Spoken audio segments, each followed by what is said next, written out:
Whether you consider yourself somewhat of a beginner, intermediate, or advanced level driver, perfecting trail braking is not only essential to outright lap time, but also to producing consistency over the course of a lap or complete race. So first off, what is trail braking? In this video, I'm going to be referring to trail braking as the initial reduction in braking force after the threshold braking phase, which should also be the moment that you're applying the initial steering degrees in the wheel. Now, following this, the trail braking phase ends as soon as you drop the last percentile of brake input, which should also be right before your throttle input at the apex. Now that we know how I'm referring to trail braking, let's jump into what its actual function is and how it benefits your driving. To understand how trail braking works, we have to also know how applying the brakes affects the weight transfer of the race car. When we apply the brakes, the inertia of the car throws weight onto the front axle, which is also, of course, where our steering happens. Now, when we put weight on this front axle, it means we will compress the suspension and tires further into the track surface, meaning we're going to have an influx of grip. In addition to this, when we throw extra weight onto the front with that brake pedal, as a consequence, it means the rear is also going to be lifted or go lighter off of the ground, meaning it's going to also help the rear come around and rotate as they try to follow the front around the corner. One way to think about it is how, while the steering will provide a fair amount of rotation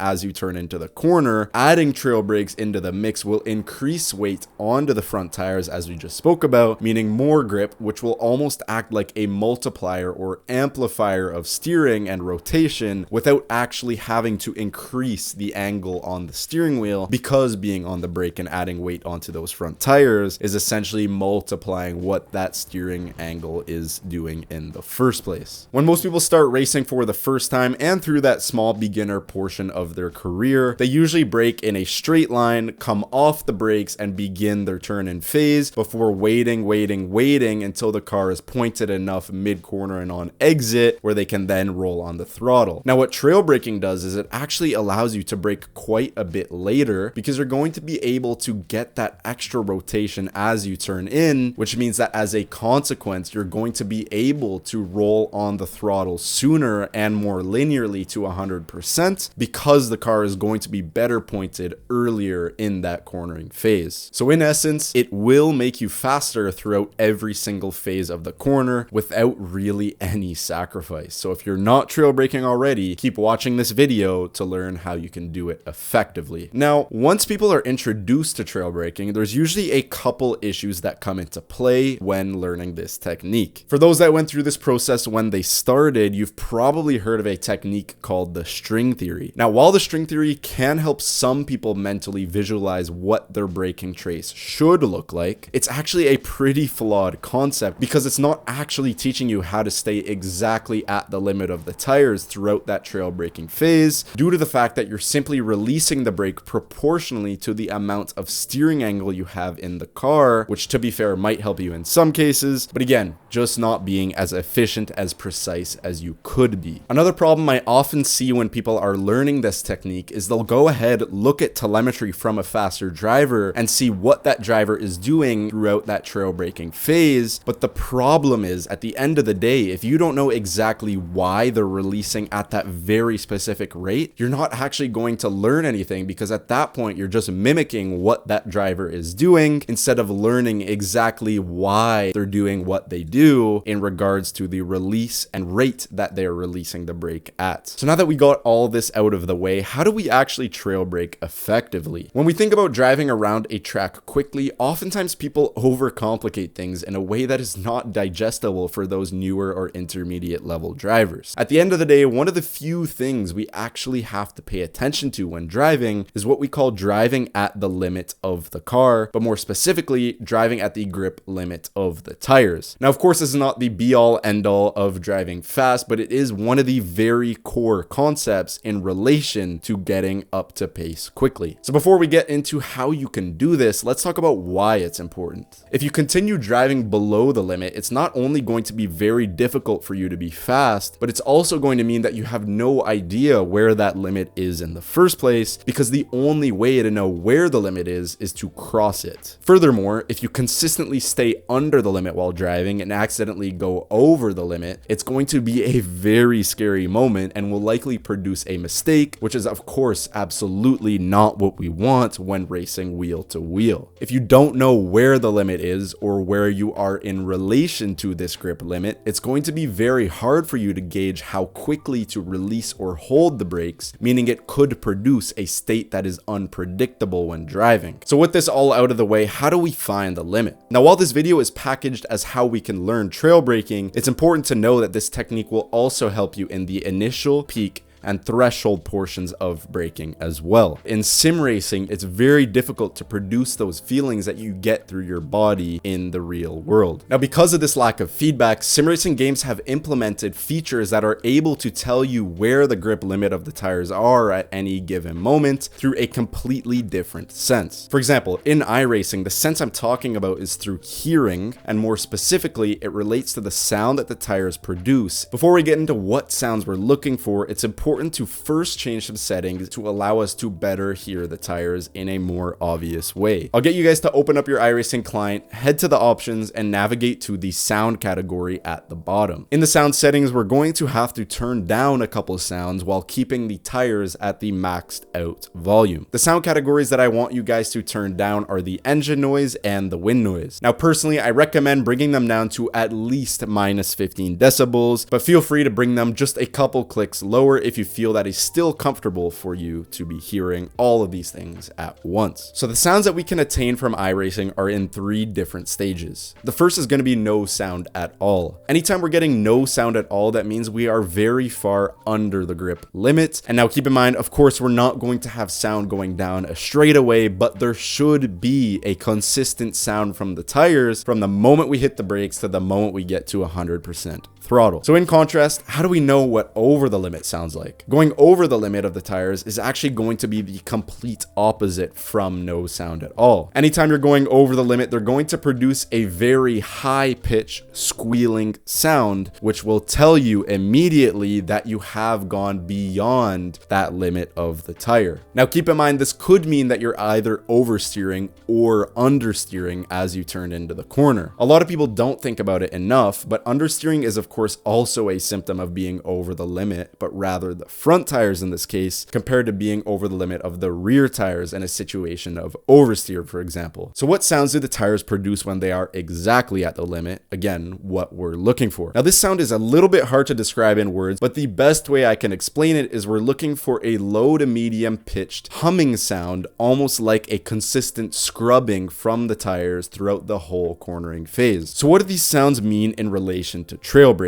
Well, let's think about it for a second. If you're trail braking into the corner and you're not hearing any sound at all, that is obviously going to mean you're under the limit, as we just spoke about. So what can you do to try and generate more rotation because we're under the limit? Well, let's try dragging the brake a little bit more into the corner, so increasing the amount of brake percentile you have in throughout that trail braking phase. Now, on the other hand, if you are, for example, going over the limits, you're hearing a very high-pitched squeal from the tires as you're going through that entry to mid-corner phase. What if we just tried dragging a little bit less braking percentile so we can come down below that over the limit phase and adjust accordingly? You see how we can easily make these assumptions as we relate our limit back to the tire sound? This is exactly what I want you guys to do, and I hope by the end of this video, once we go through these examples, it's much easier to tell how much to actually trail brake. All right, so we're here in the sim, and to start, I've decided to go to the centripetal circuit with the Formula 4. I know technically we're not going to get a lot of practical trail braking done here. It is going to give us at least a good sense of what tires should sound like because we're in a very controlled environment, obviously being on this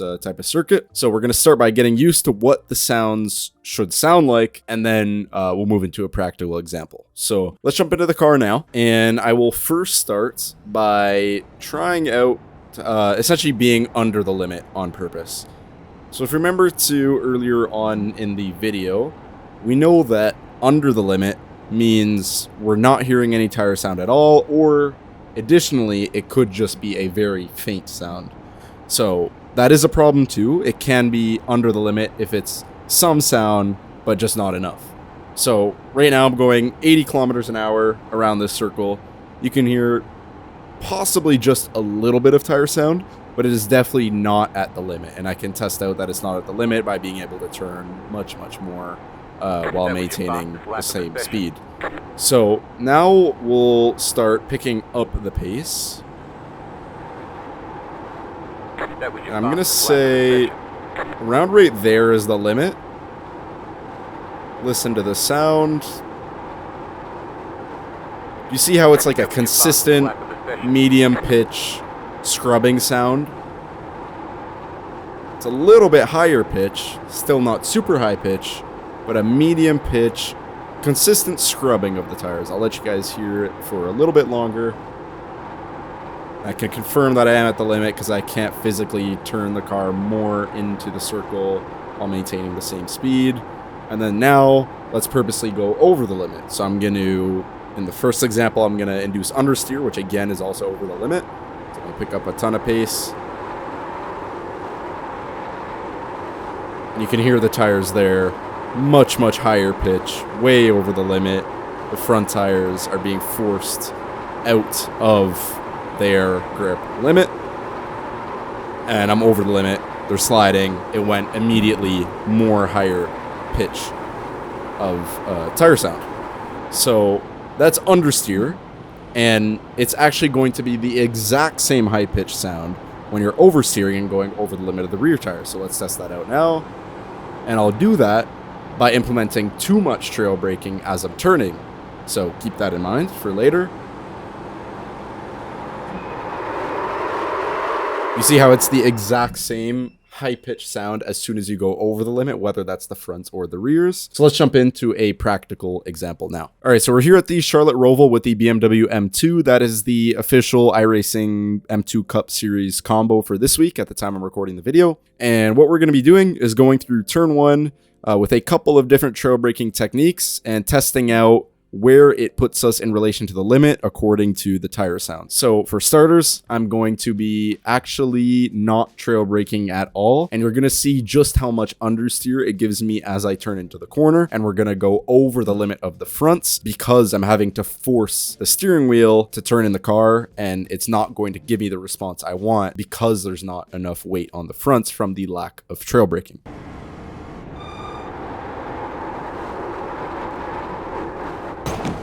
So you can see there, with no trail brake, I was understeering heavily, completely missed the apex. But the point is, because I didn't trail brake, I didn't have enough weight on the fronts, obviously understeered, and then we heard that really high-pitched tire sound because I didn't put enough weight on the front with the brake. So let's go through again now, and now let's go over the limit. So I'm not going to drop off the brake soon enough. I'm going to be putting a ton of weight on the fronts, and we're going to go over the limit and also grab some oversteer, I would imagine, because the rears are getting a little bit too light. So we'll see if we can use the sound when it goes higher pitch to try and catch the car, because I am expecting some oversteer. So you saw there, I barely released off the brakes, or didn't do it quick enough along with stabbing the brakes a little bit too hard. You saw we got some oversteer, but I was actually able to catch it because I heard it go really high pitch as soon as we started turning in and getting to that trail braking phase. So we can use the sound to not only understand where the limit is, but probably to catch that earlier so we can make those small corrections. Now let's brake normally, do what a typical trail brake would look like, and we'll try and see what that sounds like.